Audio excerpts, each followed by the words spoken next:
A night air was cold against Taewan's face as he drove his old truck down the mountain road. He was tired. Mrs. Park's cow had been in labor for 6 hours, but the calf was healthy now. That was all that mattered. He yawned and checked his watch. 3 in the morning. The village would be asleep. Then the sky turned white. Taewan slammed on the brakes. A streak of fire cut across the darkness, screaming like a wounded animal. It was falling fast, too fast, trailing smoke and strange blue sparks. The object crashed somewhere in the forest beyond his property. The impact shook the ground.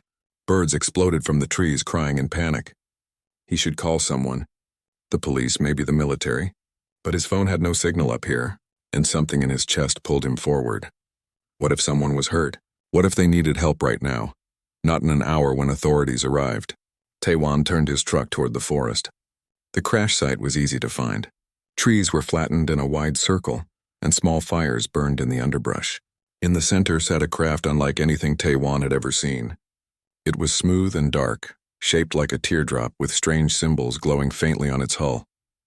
The metal was cracked open on one side, hissing steam into the cold air.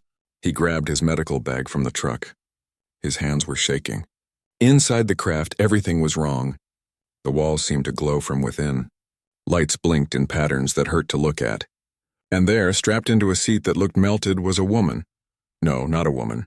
Something close but different. Her skin was silver, actually silver, and seemed to shimmer even in the dim light. Strange crystalline patterns ran along her arms like tattoos, but they pulsed with a faint inner glow. Her hair was long and white, plastered to her face with something that looked like blood, but it was too dark, almost purple. She wore armor that had cracked in the crash, revealing wounds underneath. She was dying. Taewan knew death when he saw it. He had watched enough animals slip away to recognize the signs. He unbuckled her carefully and pulled her from the wreckage. She was lighter than she should be, as if her bones were hollow like a bird's. Her breath was shallow and rapid. Her pulse, when he found it on her wrist, was erratic and weak. Taewan carried her to his truck and drove home faster than he had ever driven before. His clinic was small, just 3 rooms attached to his house. He had a surgery table, some equipment, medicine for animals. It would have to be enough. He laid her on the table under the bright lights and really looked at her for the first time. She was beautiful in an alien way. Her features were delicate, almost human, but not quite. Her eyes, when he pried one open to check her pupils, were solid gold with no white at all, and she was dying faster now. The wounds were bad. Deep cuts across her side and shoulder, but worse was the way her veins showed dark under her silver skin, spreading like cracks in ice. Poison. He had seen similar patterns in dogs bitten by snakes. Taewan took a breath. He was a veterinarian, not a doctor. He treated pigs and cows and dogs, but life was life. Blood was blood, and if he did nothing, she would die on his table. He started with the wounds. Her blood was strange, darker than human blood and thicker, but it clotted when he applied pressure. Her flesh responded to sutures. He worked for an hour, just closing the worst of the cuts. His hands steady despite his racing heart. The poison was harder. He could see it spreading through her system, those dark lines creeping toward her heart. He needed to filter it out somehow. His dialysis machine was old, meant for large animals with kidney failure. But the principle was the same. Clean the blood, return it to the body. He worked through the night and into the morning.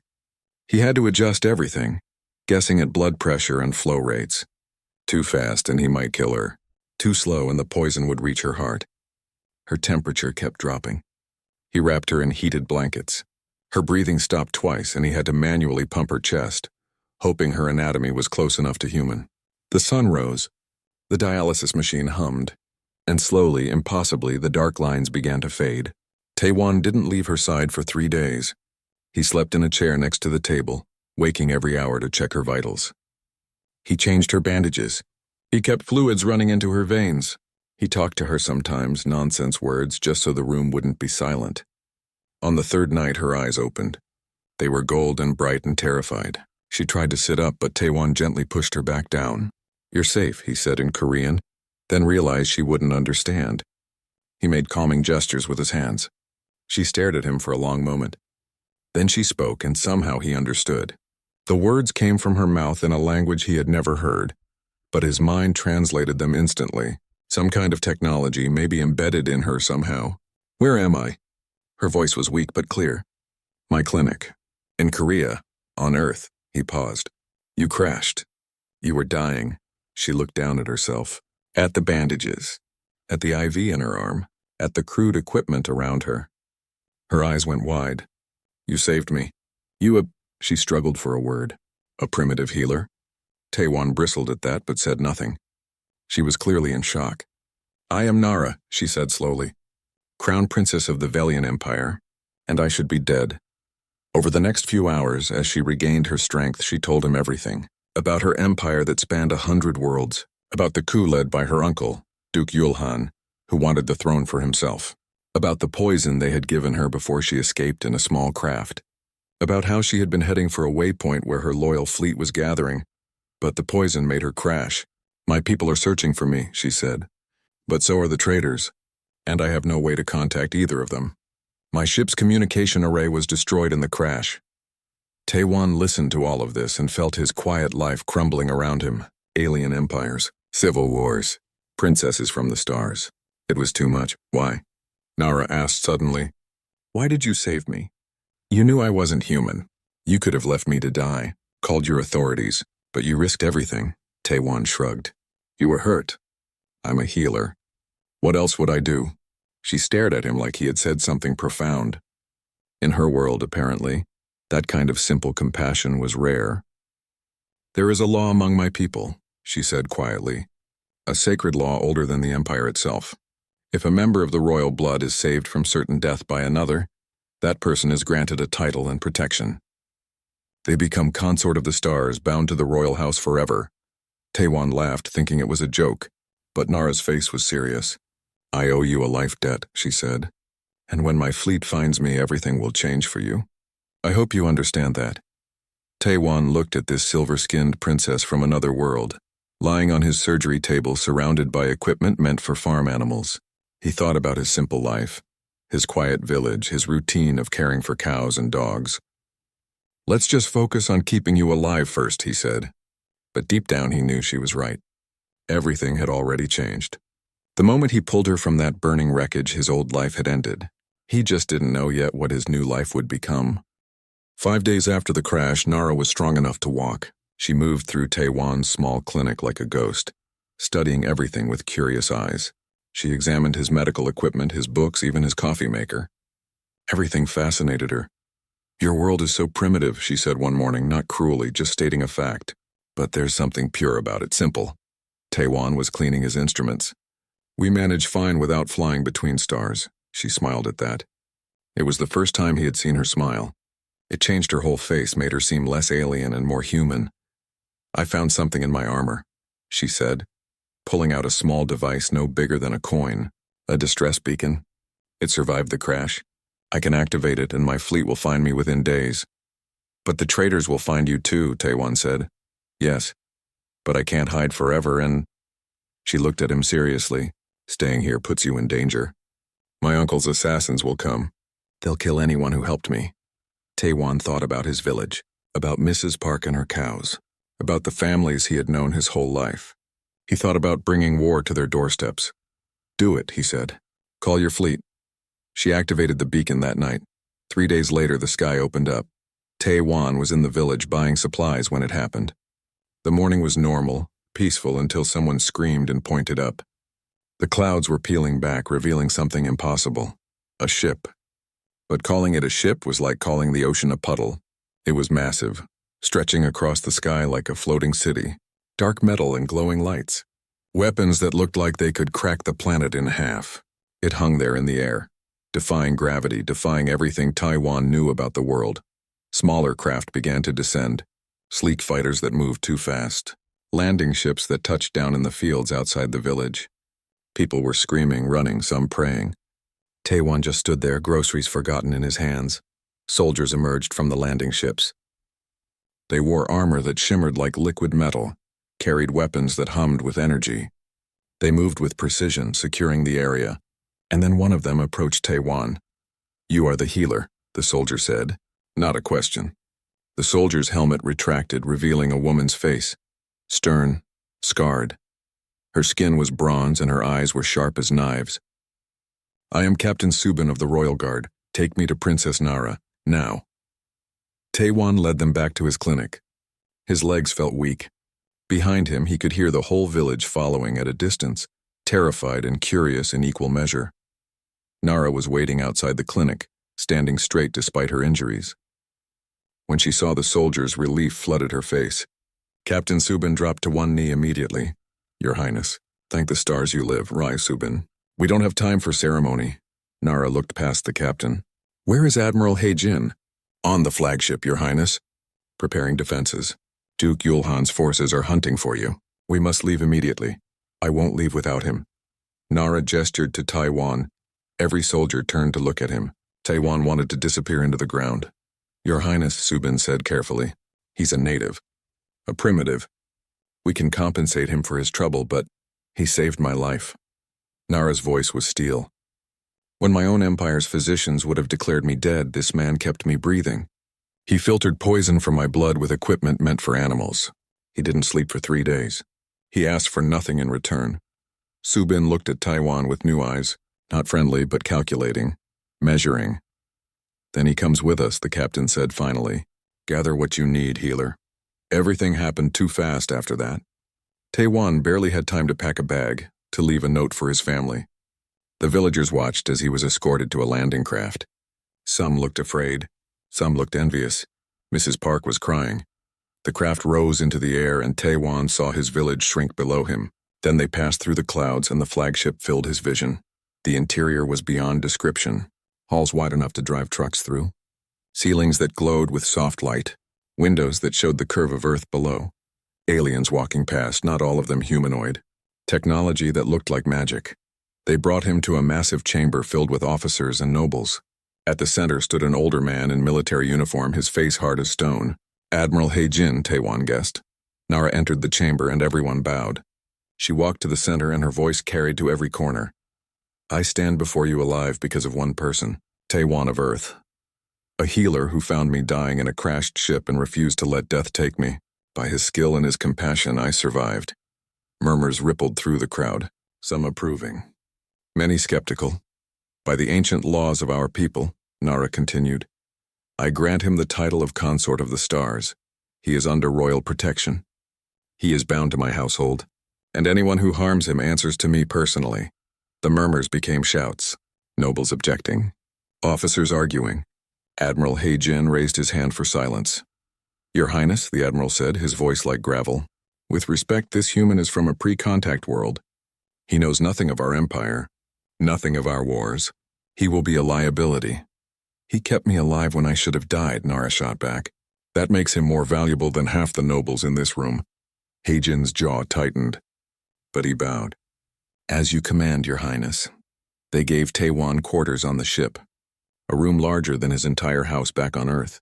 Windows showing the stars. A bed that adjusted to his body. Food that appeared from machines in the wall. He sat on the bed and tried to process everything. Yesterday he was treating sick dogs. Today he was on a spaceship. With a title he didn't understand. Bound to a princess from another world, a chime sounded. Nara entered without waiting for permission. Are you all right? She asked. I don't know, Taiwan said honestly.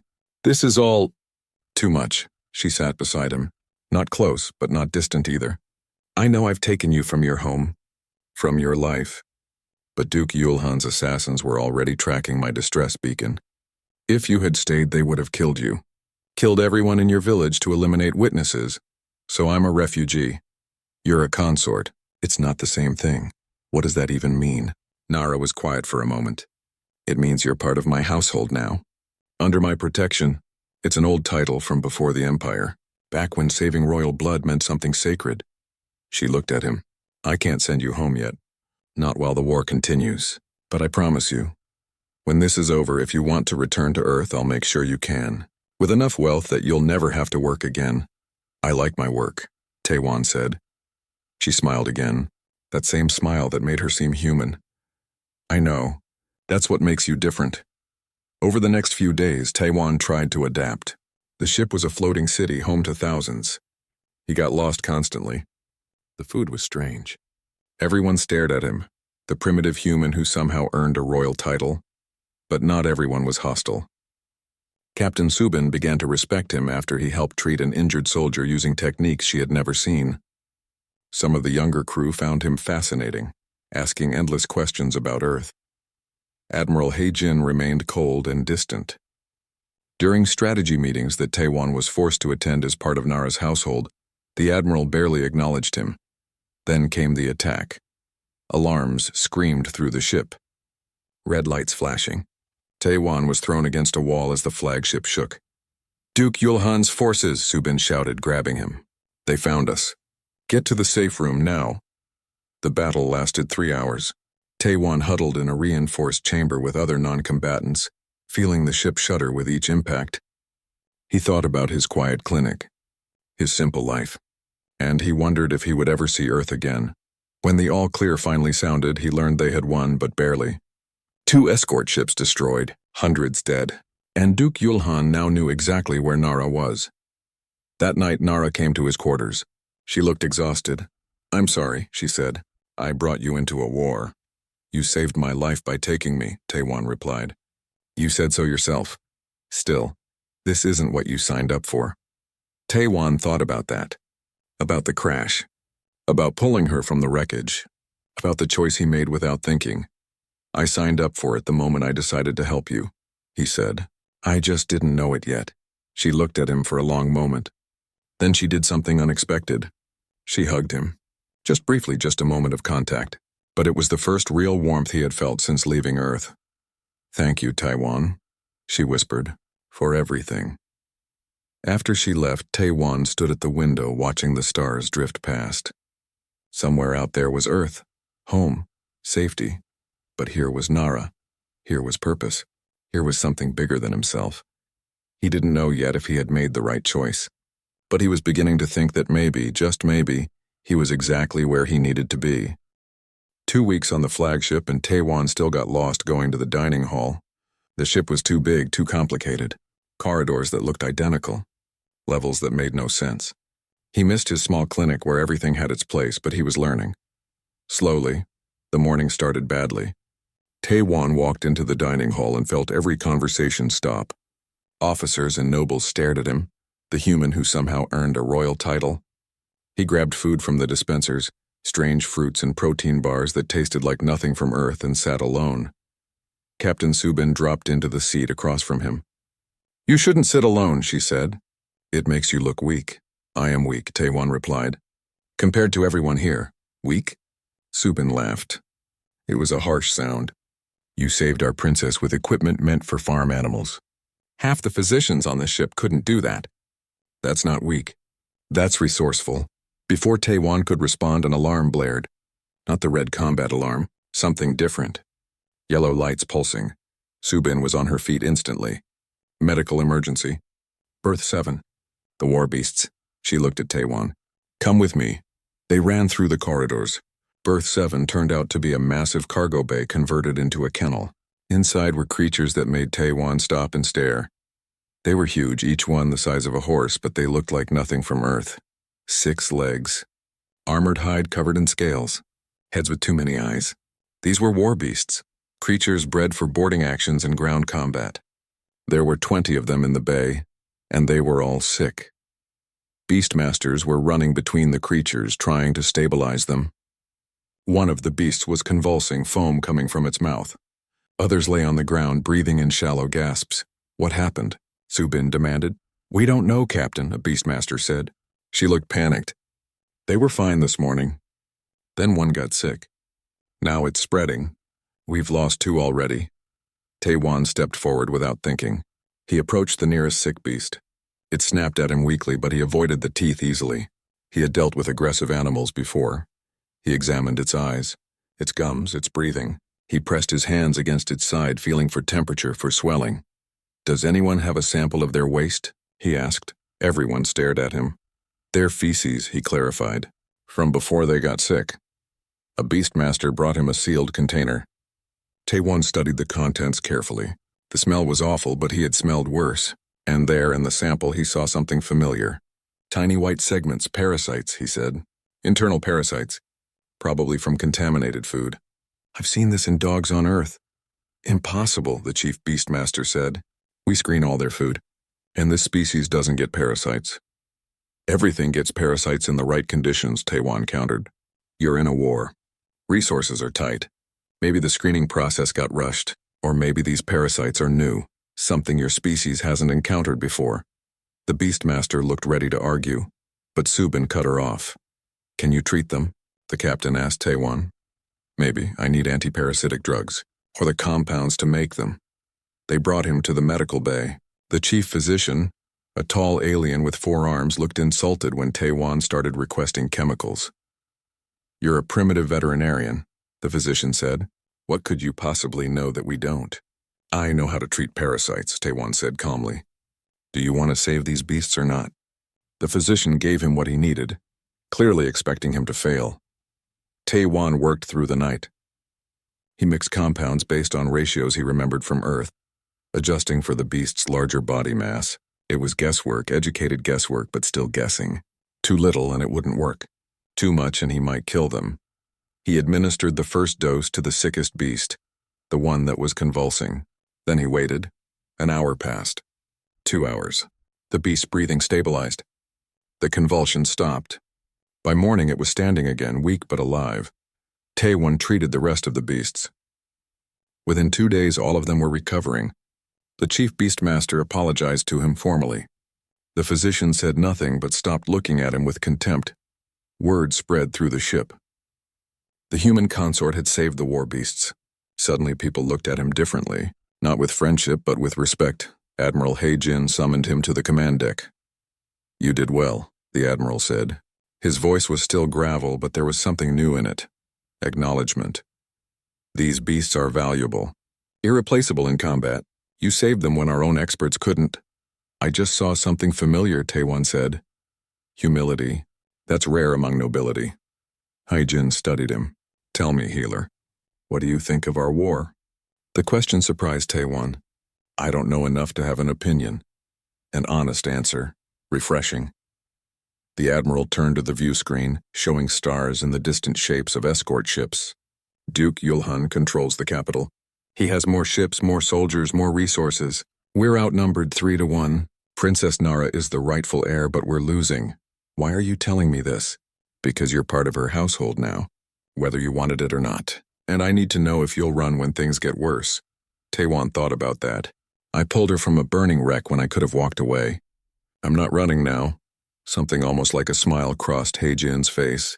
Good. We need people who don't run. The weeks that followed were strange. Taiwan fell into a routine. He helped in the medical bay, treating injuries and illnesses. He worked with the Beastmasters, teaching them diagnostic techniques from Earth. He attended strategy meetings as part of Nara's household, understanding little but listening carefully, and he spent time with Nara. She sought him out more and more. At first, for practical reasons. She wanted to know about Earth, about humanity, but the conversations drifted to other things. Philosophy, stories, what they wanted from life. Do you miss home? She asked one evening. They were in an observation deck watching a nebula drift past the windows. Every day, Taiwan admitted, I miss my clinic, my village, the mountains, everything being simple, and I'm sorry. Don't be. I made my choice. He looked at her. Do you miss your home? The capital? I miss what it was before my uncle destroyed it. Her reflection in the window looked sad. I grew up in the palace. It was beautiful, full of light and gardens. My father was a good emperor, fair, kind. When he died and my uncle took power, everything changed. The palace became dark. People disappeared. That's when I knew I had to run. You'll take it back, Taiwan said with certainty. How can you be so sure? Because you're still fighting. You haven't given up. That means something, she smiled. That smile that made his chest feel tight. You have a simple way of seeing things. It's nice. Their hands were close on the railing. Not touching, but close. Taiwan was aware of every inch of distance between them. Nara, he started, then stopped. He didn't know what he wanted to say. She looked at him, gold eyes reflecting the nebula's light. Yes? Before he could speak, alarms blared. Red lights this time. Combat alert. They ran to the command deck. Duke Yulhan's forces had found them again. A small strike fleet, fast and deadly. The battle was brutal. The flagship shook with impacts. Taewon was strapped into a seat watching the viewscreen show ships exploding. Their forces were holding, but barely. Then a strike team breached the flagship. Infiltrators, assassins. Subin grabbed Taewon and Nara, dragging them toward the safe room. But the infiltrators were faster. They appeared in the corridor ahead, weapons raised. "Get behind me," Subin ordered, her weapon coming up. The firefight lasted seconds. Subin killed 3 infiltrators, but one got through. He lunged at Nara with a blade, and Taewon moved without thinking. He tackled Nara to the ground. Felt something hot slice across his back. Pain exploded through him. Subin shot the infiltrator and the body collapsed. Taewon couldn't breathe. The pain was overwhelming. "Taewon," Nara's voice panicked. "Stay with me. Stay with me. I'm fine," he lied. Everything was going dark. He woke up in the medical bay. His back was bandaged and everything hurt. Nara was sitting beside his bed, still in her combat armor. Her face was streaked with tears. "You're an idiot," she said, but her voice was gentle. "You could have died. So could you," Taewon replied. His throat was dry. "That's different. I'm a soldier. I'm trained for this, and I'm a healer. I'm trained to protect life, yours included." She took his hand, squeezed it. "You saved me again." "That's twice now," Taewon said, trying to smile. "Are you keeping count?" "Always." She didn't let go of his hand. "When I saw you bleeding, I thought I'd lost you, and I realized something." "What?" She leaned closer. "That I can't lose you. That somewhere along the way, you became more than just someone I owe a debt to. You became important." Taewon's heart was racing, and it wasn't from the injury. "Nara, don't speak. Just rest." But she stayed there, holding his hand, watching over him through the night. And Taewon realized something too. He wasn't just bound to her by title or duty. He was bound by something deeper, something that scared him more than any battle. He was falling in love with a princess from the stars.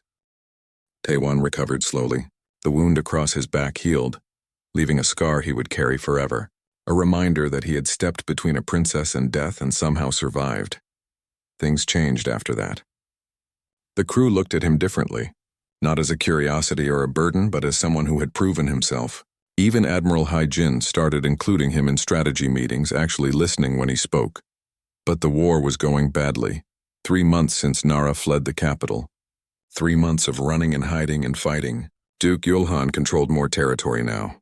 More houses pledged loyalty to him. More ships joined his fleet. Nara's forces were scattered across a dozen systems, constantly retreating. The command deck was tense as Hai-Jin laid out their situation.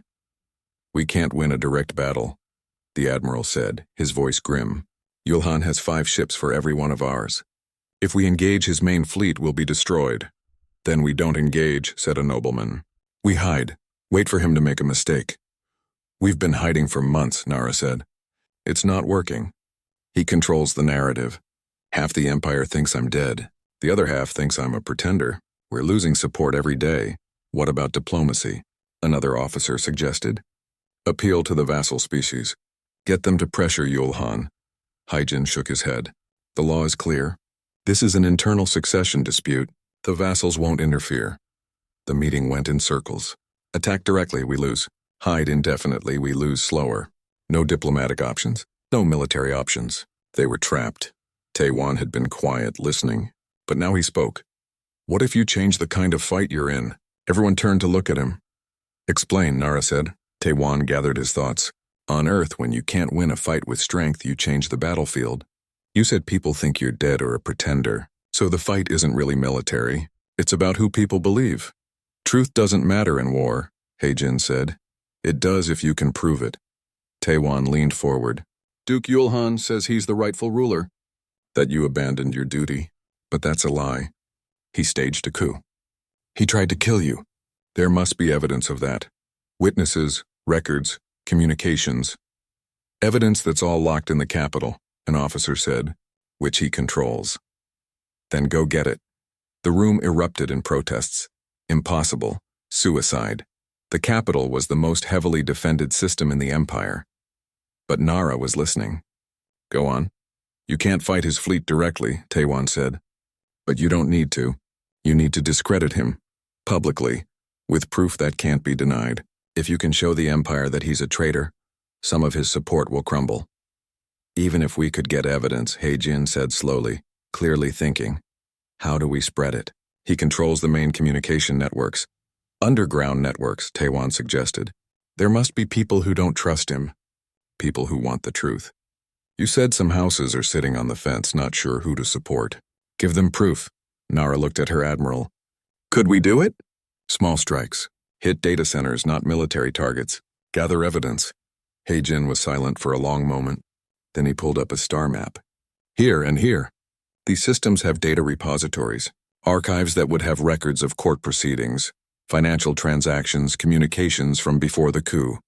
If we hit them simultaneously, we might get in and out before his forces respond.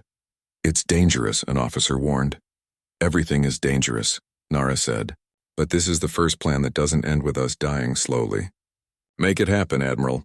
Over the next 2 weeks, they planned 3 simultaneous raids, small fast strike teams, in and out before anyone could respond. Taewon wasn't part of the teams, but he helped plan the extraction procedures. What evidence to prioritize, how to verify authenticity. The raids succeeded beyond expectations.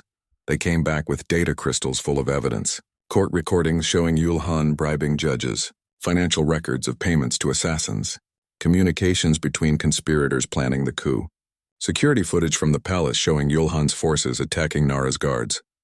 It's damning, Nara said, reviewing the files. This proves everything. Now we need to spread it, He-Jin said. This was the harder part. They couldn't use official channels, but they found other ways. Sympathetic journalists on neutral worlds, underground networks of nobles who distrusted Yul Han, even smugglers who would carry data chips for the right price. Slowly, carefully, the evidence began to circulate. The effect was immediate. Systems that had declared for Yul Han started questioning their choice. Neutral houses began speaking out. The youngest generation, who had grown up with instant communication, spread the evidence across every platform they could find. Duke Yul Han's propaganda machine tried to counter it, calling the evidence fake. But there was too much of it. Too many sources. Too many witnesses corroborating the story. 3 minor houses defected back to Nara, then a major house. Then an entire system declared their loyalty to the rightful princess. The tide was turning, but victory came with a cost. Taewon started noticing how people looked at him in the corridors. Whispered conversations that stopped when he approached. And he understood why. Duke Yul Han's propaganda included him now. The human consort, the primitive alien that Nara needed to save her. Proof that she was weak, unworthy of the throne. Every broadcast showed his face twisted into something ugly. They're using me against you, Taewon said to Nara one evening. They were in her private quarters reviewing the day's intelligence. She looked tired. The war was wearing on her. I know, she said quietly. Then maybe I should leave. Go back to Earth, it would help your image, and no. Nara, I said no. She stood and faced him. Do you know what you represent to the people who support me? You're proof that worth isn't about where you come from. It's about what you do. You saved my life with equipment meant for animals. You helped change our entire strategy. You've treated our wounded, protected our people. If the Empire can't accept that, then maybe the Empire deserves to fail. That's easy to say now. Harder when you're sitting on the throne. I don't want a throne that requires me to abandon the people who stood by me. Her eyes were fierce. You're not leaving. Not unless you want to. Do you want to? Taewon thought about Earth, his clinic, his quiet life. It felt like a dream from someone else's life now. No, he said. I don't want to leave. Then stay. She moved closer. Stay with me. The air between them felt electric. They had been dancing around this for months. The growing closeness, the way they looked at each other when they thought no one was watching. You're a princess, Taewon said softly. When this is over, you'll be empress. You'll need to make a political marriage, someone powerful, someone useful. And what if I want to make a choice that's mine? She was so close now. What if I want someone who sees me as Nara, not as a crown? Your people would never accept it. Some of them already do. And the ones who don't can learn. She touched his face gently. I'm not asking you to marry me, not yet. I'm just asking you to stop trying to leave. I'm not trying to leave. I'm trying to make things easier for you. You make things easier by being here, by being exactly who you are. She smiled. A veterinarian from Earth who refuses to let people die. Even princesses, he kissed her. It wasn't planned. It just happened. And she kissed him back, fierce and desperate and real. When they finally pulled apart, both breathing hard, Nara laughed softly. "Well," she said, "that complicates things." "Sorry," Taewon said. "Not sorry at all. Don't be." She touched her forehead to his. "I've wanted to do that for weeks." The moment was broken by a chime at the door. Captain Subin's voice came through. "Your Highness, Admiral Heijin needs you on the command deck. Duke Yulhan is broadcasting across all channels. You need to see this." They rushed to the command deck. The main view screen showed Duke Yulhan sitting on the imperial throne. He looked older than Taiwan expected, with silver hair and cold eyes. "To the pretender who calls herself princess," Yulhan said, his voice smooth as poison, "you've spread your lies across the empire. You've turned the gullible against me. But I offer you one chance to end this without more bloodshed. Face me by our oldest laws. Single combat for the throne. If you have the courage." The transmission ended. "It's a trap," Haijin said immediately. "Of course it's a trap," Nara replied. "But I have to accept. Your Highness, if I refuse, I look weak. And he knows I can't refuse. This is what we've been building toward." She looked at Taiwan. "Will you be there? When I fight him?" "Try to stop me," he said. She smiled. "Then let's finish this." Orders went out across the fleet. They were going to the capital. They were going to end the war. One way or another. Taiwan stood at the view screen watching the stars. Somewhere ahead was the capital world. The final battle. And he knew that nothing would be simple after this. But he had stopped expecting simple the moment he pulled a dying princess from a burning ship. Now he just had to make sure she survived long enough to take her throne. The journey to the capital took 5 days. 5 days of preparation. 5 days of knowing that everything would end soon, one way or another. Taewon spent most of his time with Nara. She trained in the combat halls, practicing with blades and hand-to-hand techniques. He watched her move, fluid and deadly. She was a warrior, he reminded himself. She had been trained for this since childhood. But Duke Yulhan was a warrior too. Older, more experienced. And he wouldn't fight fair. "You're worried," Nara said, pausing in her training. "Of course I'm worried. He's trying to kill you. He's been trying to kill me for months. This is just more direct." She wiped sweat from her face. "At least this way fewer people die. Just him or me." "That's not reassuring." She came over and sat beside him. "I've fought him before. Years ago in training. I know his style. I know his weaknesses. That was years ago, before he had a throne to lose." "I know." She took his hand. "If I fall, don't. Taewon. Listen. If I fall, Heijin has orders to get you out, back to Earth, with enough wealth that you'll never want for anything. I don't want wealth. I want you alive." She squeezed his hand. "I want that too. But I need to know you'll be safe whatever happens." He wanted to argue, but he saw the determination in her eyes. This was something she needed. "Fine," he said, "but you're not going to fall. You're going to win, and then I'm going to spend the next year reminding you how worried I was." She laughed. "It's a deal." The capital system appeared on their sensors. Beautiful. The central planet was blue and green, covered in oceans and forests. Stations orbited it like jewels. And surrounding it all was Duke Yulhan's fleet.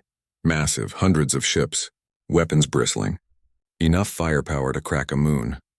Nara's fleet looked tiny in comparison. "He wants to intimidate us," Admiral Heijin said calmly. "Don't let it work." Broadcasts came from the planet. Duke Yulhan accepting Nara's arrival. The combat would take place in 3 hours. On the steps of the Imperial Palace. Broadcast across the entire empire. The shuttle ride down was quiet. Nara sat in full ceremonial armor, silver and white, engraved with symbols of her house. Captain Subin and 20 guards accompanied them. Taewon wore simple clothes. He felt out of place, but Nara insisted he come. "You're my consort," she said. "Your place is at my side." The capital city was stunning. Towers of crystal and metal, gardens floating in the air. Billions of people, and all of them watching the sky. The Imperial Palace sat at the heart of it all. Massive, ancient. Its steps were wide enough for an army to climb. At the top, Duke Yulhan waited. He wore black armor. His face was hard and cruel. Behind him stood his loyal guards, their weapons ready. Nara climbed the steps with her head high. Taewon followed, his heart pounding. Cameras floated everywhere, recording every moment. This was being broadcast to hundreds of worlds. "Niece," Yulhan said, his voice carrying across the plaza. "I'm surprised you came. I thought you'd hide behind your pet human." "I'm here to take back what you stole," Nara replied. "My father's throne. My people's trust. Your father was weak. He made the empire soft. I'm making it strong again." "You're making it a tyranny," Yulhan smiled. "Tyranny, democracy, it's all just words. What matters is power. And I have it. But I'll give you a chance, niece. Kneel. Swear loyalty to me. I'll even let you keep your title. And I'll only exile your human. I won't kill him. I'd rather die." "That can be arranged."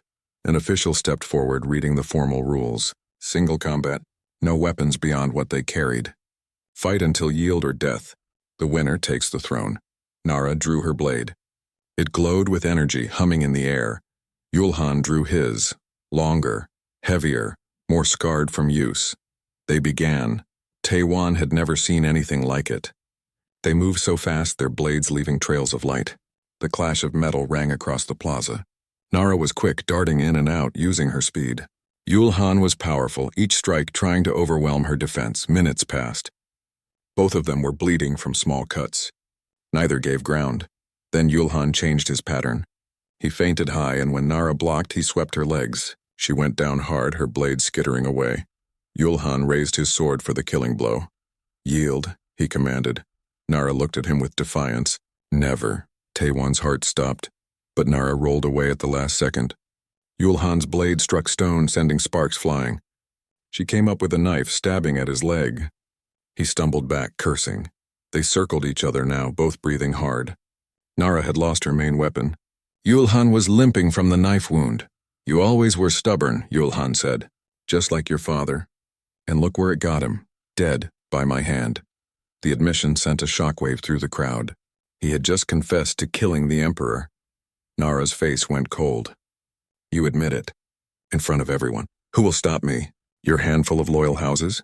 My fleet surrounds this world. I've already won. Not yet." She lunged.